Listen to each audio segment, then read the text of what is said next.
Professor हूँ department of paediatrics Kanpur में।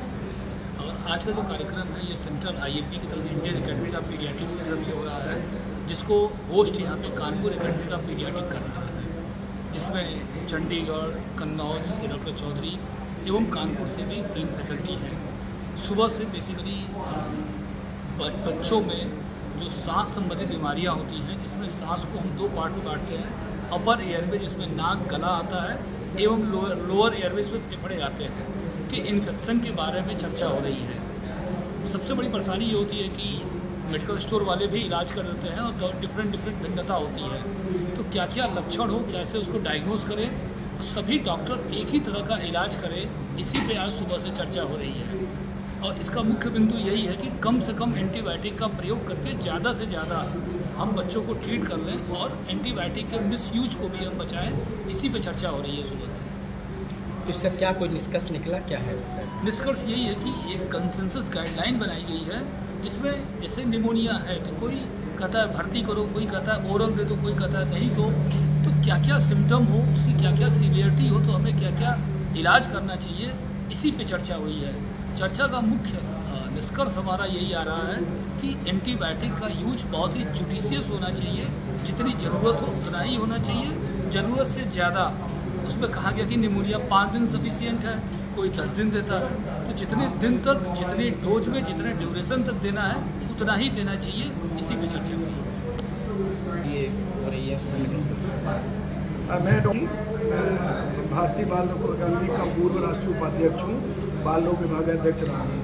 आज की हमारी जो ये वर्कशॉप है, इसका मेन जो है ये है कि जितने हमारे बाल रोग विशेषज्ञ और डॉक्टर हैं, इनके तरह तरह का इलाज करते हैं। निमोनिया में रेस्पिरेटरी गला खराब हो गया, सर्दी लग गई, जुकाम खांसी हो गया, तो इसमें हमने कोशिश करी है कि हमारे यहाँ करीब 50 बाल रोग विशेषज्ञ कानपुर और इसके आसपास के इसमें आए हैं।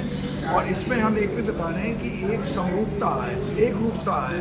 कोई कुछ एंटीबायोटिक दे रहा, कोई कहाँ पे एंटीबायोटिक यूज़ करना है, कौन सा यूज़ करना है, कितने दिन तक यूज़ करना है और किनको नहीं करना है, तो इसके बारे में अपने डॉक्टर को प्रशिक्षित कर रहे हैं। और हमें उम्मीद है इस प्रशिक्षण के बाद हमारे कानपुर आसपास के जितने बच्चे हैं, जो श्वास रोग, रेस्पिरेटरी इन्फेक्शन एक घातक बीमारी है और सबसे ज़्यादा कॉमन बीमारी है, उसके इलाज में हमारे बच्चों को समाज में फ़ायदा मिलेगा, ऐसा उम्मीद करते हैं। क्या ऐसी बीमारियां सिर्फ गर्मी में होती है, क्या अलग से भी ऐसी?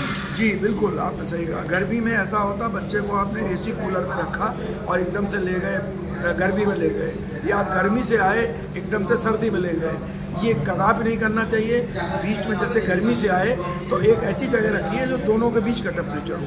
AC से निकल के एकदम धूप में मत जाइए, AC के बाद नॉन AC में बैठिए, पंखे में बैठिए, इसके बाद वो जाइए, नहीं तो बच्चे को निमोनिया हो सकता है, एस्थमा का अटैक पड़ सकता है, गला खराब हो सकता है, सर्दी, जकड़ा इत्यादि हो सकता है, और कभी कभी ये खतरनाक स्वरूप ले सकता है। आपको कौन नहीं जानता है? नहीं जानते, सब जानते हैं। रोल करिए।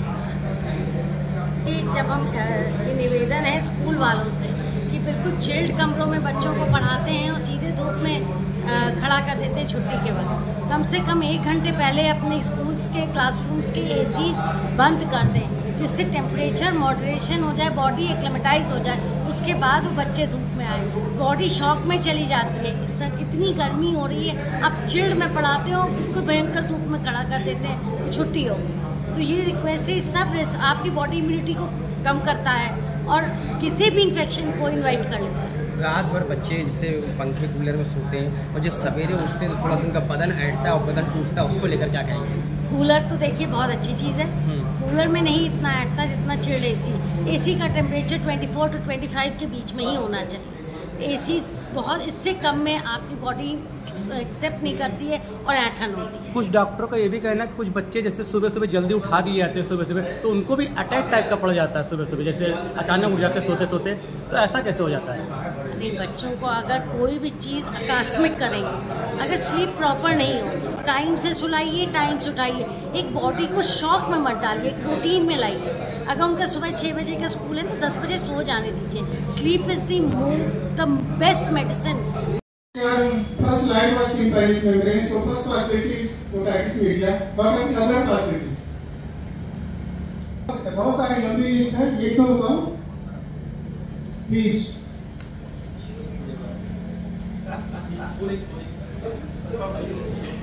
Meningitis हो सकता है, why not?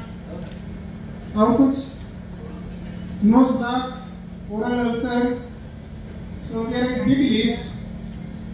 Fever with myalgia हो सकता है, oral ulcer, nasal block, otitis media, torsion of testis, intussusception, medication like phenylephrine, post-vaccination, and onset of bronchiolitis.